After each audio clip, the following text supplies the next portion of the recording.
Good evening. Today is Sunday, April 26th, 2026. I'm Rich Stevens, and this is the Cold Take. What you're about to hear is news from this week, taken only from primary sources like press conferences and court documents. You can find those sources and attribution for every story at thecoldtake.com. We begin in Shreveport, Louisiana, where Sunday, April 19th, 8 children were killed in a domestic violence shooting. The children ranged in age from 3 to 11.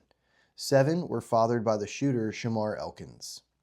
The violence began after a domestic dispute inside a home on West 79th Street. He is believed to have shot his wife before killing 7 children inside the house. During the attack, a woman and 2 children escaped to the roof. 1 child was killed as the shooter pursued them, and the others survived. A second shooting followed at another home where a woman was injured. The shooter then carjacked a vehicle and fled into Bossier City. Police located him a short time later, and he died during a shootout with officers. The incident is being treated as a domestic violence case with multiple scenes and surviving victims still under investigation. On April 20th, Los Angeles County prosecutors charged musician David Anthony Burke, known as D4VD, with capital murder in the death of 14-year-old Celeste Rivas Hernandez. Celeste appeared after going to Burke's Hollywood home on April 23rd of 2025. Her remains were found in September in the front trunk of a Tesla registered to Burke. The DA charged him with murder, continuous abuse of a child under 14, and unlawful mutilation of human remains. Prosecutors allege the murder was committed for financial gain while lying in wait and to kill a witness. These enhancements are necessary for the prosecution to seek the death penalty. The medical examiner ruled Celeste's death a homicide caused by multiple penetrating injuries. Burke pled not guilty and is being held without bail. If convicted as charged, he faces life without parole or the death penalty. On Tuesday, April 22nd, 4 people were arrested right here in Orange County, Florida, after investigators say they ran a fraudulent immigration services business that collected more than $20 million from victims. The Orange County Sheriff's Office says Legacy Immigra promoted itself as a full-service immigration agency with attorneys handling immigration and asylum claims. Investigators say that was false. The Sheriff's Office says the business targeted mostly Brazilian nationals, charged massive fees, improperly filed applications, created email accounts in victims' names, and withheld immigration documents unless victims paid more money.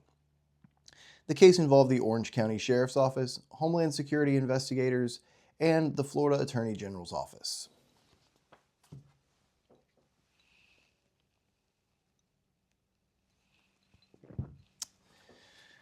On Thursday, April 23rd, an EF4 tornado hit Enid, Oklahoma.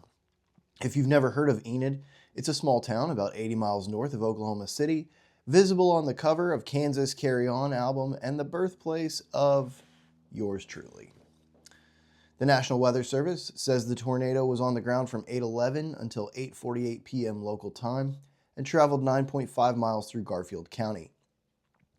The city of Enid says the tornado damaged parts of Vance Air Force Base and the Gray Ridge neighborhood. National Weather Service lists 10 injuries and no deaths. The city of Enid says it was the first tornado of that strength in Garfield County since April of 1991. Governor Kevin Stitt declared a state of emergency for Garfield and Kay counties after severe weather, tornadoes, straight-line winds, and flooding began on Thursday. Recovery efforts are underway, and officials are asking residents to stay out of damaged areas while crews restore power, clear debris, and assess damage. Thursday, April 23rd, 17-year-old Martha Elizabeth Odom was killed in a shooting at the Mall of Louisiana in Baton Rouge. Baton Rouge police said shots were fired at 1:22 p.m. from the food court area. They also identified 43-year-old Donnie Guillory as critically injured and undergoing surgery. On Friday, BRPD announced the arrest of 17-year-old Markel Lee. Police said Lee turned himself in and was arrested for first-degree murder, 5 counts of attempted first-degree murder, and illegal use of a weapon. Police are still looking for another suspect. BRPD said the shooting was not random. The chief said 2 groups met at the mall, exchanged words, pulled guns, and innocent people were hit.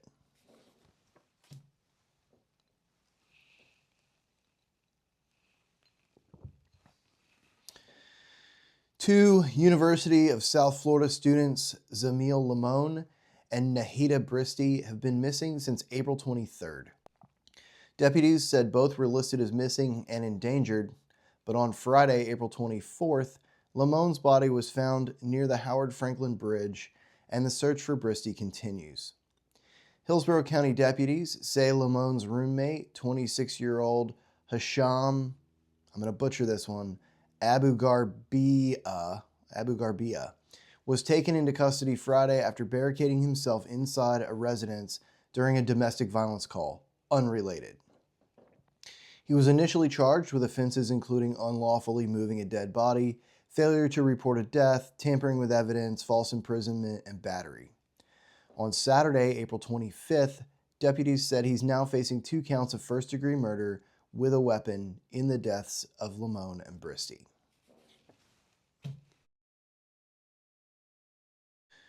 Moving over to politics, last night was supposed to be the White House Correspondence Dinner. This happened late for me, and even this morning, the official reports are not extremely detailed.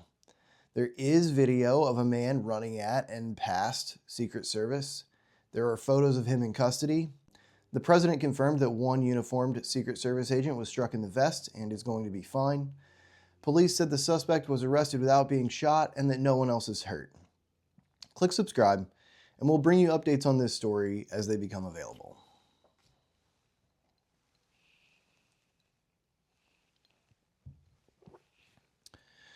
On April 18th, President Trump signed an executive order to accelerate federal review of psychedelic drugs for serious mental illness.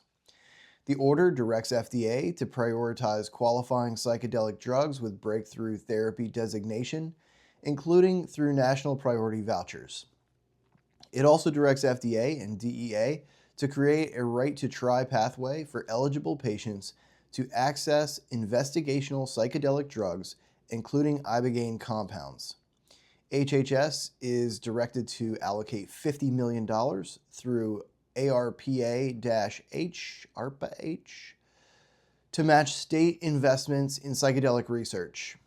On April 24th, FDA announced follow-up action, including priority vouchers for studies involving psilocybin and methadone, and clearance for an early-phase ibogaine study for alcohol use disorder. FDA said that clearance allows the study to proceed, but that does not mean the drug has been approved or found safe or effective. This just in, Joe Rogan says the Mario brothers have been right all along. Follow the channel for more.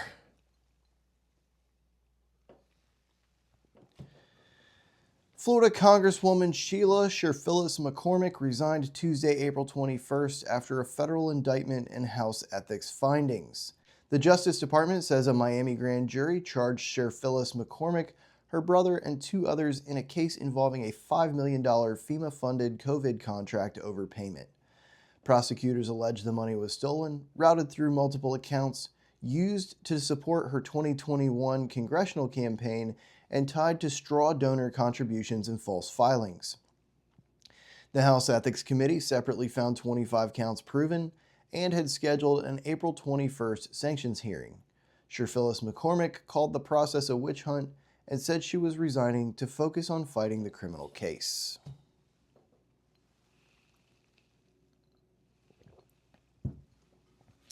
The Southern Poverty Law Center was indicted Tuesday, April 21st. Federal prosecutors allege the nonprofit used donor money to secretly pay sources inside extremist groups. The Justice Department says SPLC was charged with wire fraud, false statements to a federally insured bank, and conspiracy to commit concealment money laundering. Prosecutors allege SPLC funneled more than $3 million from 2014 to 2023 to people associated with groups including the Ku Klux Klan, National Alliance, National Socialist Movement, American Front, and Unite the Right. Unite the Right was the 2017 Charlottesville rally where DOJ says James Alex Fields Jr. killed Heather Heyer and injured more than 30 other protesters. FBI Director Kash Patel said SPLC allegedly lied to their donors by promising to dismantle extremist groups while paying leaders of those same groups. SPLC says those payments were for confidential informants used to gather intelligence on violent extremist groups. The organization says it shared information with local and federal law enforcement, including the FBI, and that it no longer works with paid informants. Virginia voters approved a redistricting amendment Tuesday, April 21st, but the result was voided the next day. On April 22nd, a Tazewell County Circuit Judge ruled the amendment invalid. The order declared all votes in the referendum ineffective and permanently blocked the state from certifying the result or using the amendment to redraw congressional districts. The court also denied a stay, meaning the ruling takes effect immediately. Virginia's Attorney General says the state will appeal. For now, the amendment passed, but it cannot be used. Hit follow, and you'll get updates on this story when they're available.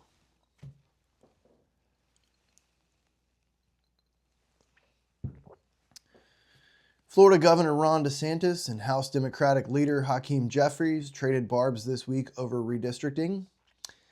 Jeffries was asked about Florida and warned Republicans over possible new maps. Quote, "Our message to Florida Republicans is F around and find out," Jeffries said.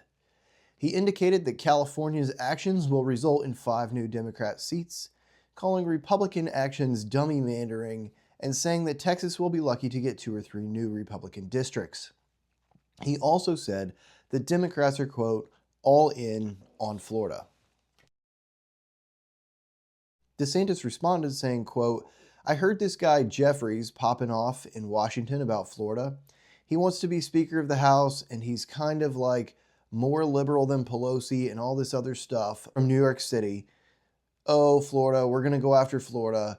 Be my guest. I will pay for you to come down to Florida and campaign. I'll put you up in the Florida governor's mansion. We'll take you fishing. We'll do all this stuff.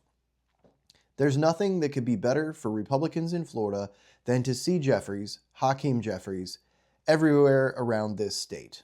End quote. Florida lawmakers began a special redistricting session April 28th.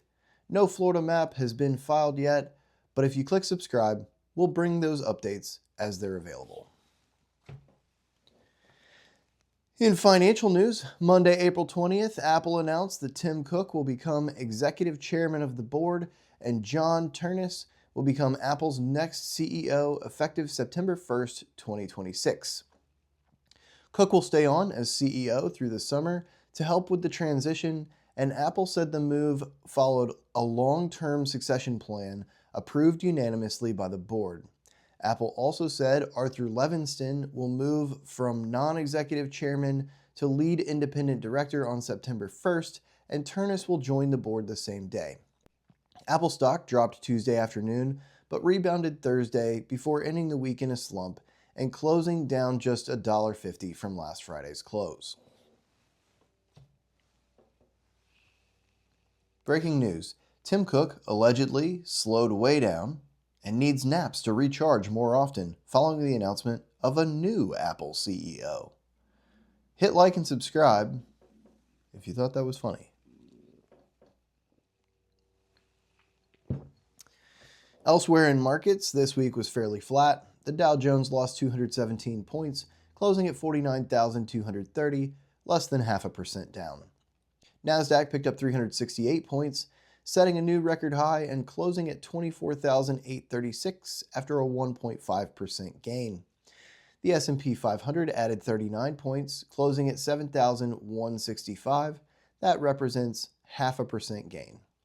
Gold lost $139, and futures closed trading at $4,740 on Friday afternoon. And in sports, Monday, April 20th was the 130th running of the Boston Marathon.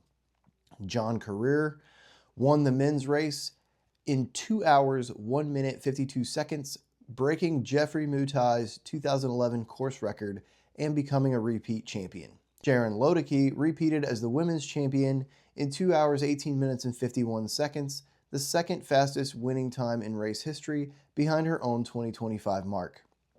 Chelsea Clinton also finished the race in 3 hours, 40 minutes, and 52 seconds, which the Associated Press reported was a personal best. The first round of the NHL playoffs is underway. Colorado leads the Kings 3-0. The Stars and Wild are knotted at 2-2, and the Hurricanes swept the Senators to advance to round 2. The Flyers lead the Penguins 3-1, and the winner of that series will face Carolina. The NBA playoffs are also in the first round. Oklahoma City and the Lakers both lead their first round series 3-0. The Orlando Magic lead the Pistons 2-1, and the Celtics lead the 76ers 2-1 as well. Finally, in MLB, the Red Sox fired Alex Cora this week. You may remember Cora as being part of the Astros team who cheated their way to the 2017 World Series win. An investigation showed Cora to be the only non-player involved in the scam, but his only punishment was a short postseason suspension in 2020. This week, the Yankees absolutely owned the Red Sox, taking a 3-game sweep and holding Boston to 3 runs in the series. The Yankees have now won 8 in a row and 9 of their last 10 and sit 2.5 games ahead of the Rays at the top of the AL East.